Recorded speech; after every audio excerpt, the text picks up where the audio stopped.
Imagine-toi mon frère, ma sœur, plongés dans une obscurité totale, soudain le feu, des flammes gigantesques, des cris déchirants, des chaînes brûlantes, une chaleur insupportable.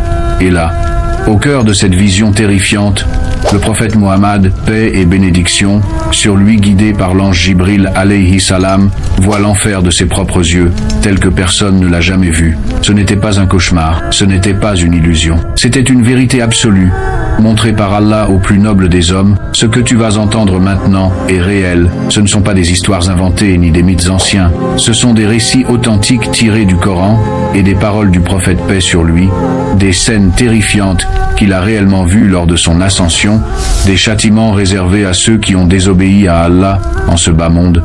Et avant de commencer ce rappel, je précise clairement ceci, c'est ni choquant ni violent. Tout est tiré des sources fiables de notre noble religion pour éveiller les cœurs et réveiller les consciences.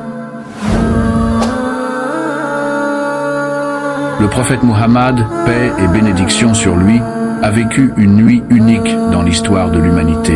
Une nuit qui a bouleversé le monde invisible, une nuit où il fut transporté miraculeusement de la mosquée sacrée de la Mecque jusqu'à la mosquée Al-Aqsa, puis élevé au-delà des cieux par la volonté d'Allah. Ce voyage béni est connu sous le nom de Al-Isra ou Al-Miraj. Durant cette ascension céleste, l'ange Jibril alayhi salam accompagna le prophète paix sur lui à travers les cieux. Ils croisèrent les prophètes précédents, ils entendirent les anges glorifier leur Seigneur. Mais parmi tout ce qu'il vit, une chose le marqua profondément, Allah lui permit de voir l'enfer, avec ses habitants, ses flammes, ses chaînes, ses gardiens et ses cris. Dans un hadith authentique, rapporté par Anas ibn Malik dans Sahih Muslim, le prophète paix sur lui raconte « J'ai vu dans mon voyage des scènes terrifiantes, j'ai vu des hommes aux lèvres coupées avec des ciseaux de feu, j'ai demandé « Ô Jibril, qui sont ces gens ?» Et l'ange répondit « Ce sont les orateurs de ta communauté qui disaient ce qu'ils ne faisaient pas. » Il vit aussi des femmes suspendues par les cheveux, le feu brûlait leur visage, leurs pieds attachés au plafond, et des flammes s'élevaient sous elles. Le prophète demanda « Ô Jibril, qui sont-elles » Jibril répondit « Ce sont celles qui ne couvraient pas leurs cheveux devant les hommes étrangers. » Et ce n'était qu'un début, le prophète vit des hommes et des femmes enchaînés, des gens qui criaient à l'aide, d'autres traînés par les anges avec des chaînes de feu.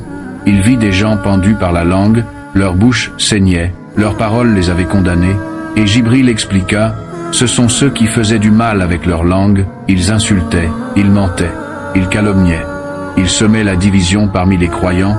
Le prophète vit ensuite une scène bouleversante. Un homme nageait dans une rivière de sang. Chaque fois qu'il tentait de sortir, un autre homme lui jetait une pierre dans la bouche et le repoussait au centre de la rivière. Le prophète demanda « Ô Jibril, qui est cet homme ?» Et Jibril répondit « C'est celui qui se nourrissait d'intérêts usuraires. » Le riba. Allah a interdit le riba dans le Coran. Et pourtant beaucoup aujourd'hui vivent dans le riba sans peur ni regret. Mais voici ce qu'Allah dit dans la sourate Al-Baqarah, verset 275.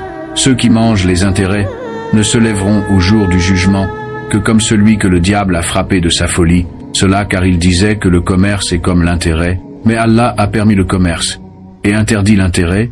Le prophète vit encore des gens aux ventres énormes. Des serpents remuaient dans leur ventre. Il demanda « Qui sont-ils » Et Jibril répondit « Ce sont ceux qui consommaient les biens des orphelins injustement. » Il vit aussi des hommes et des femmes courant nus poursuivis par des flammes. Ce sont ceux qui commettaient la fornication en public, sans honte, sans pudeur.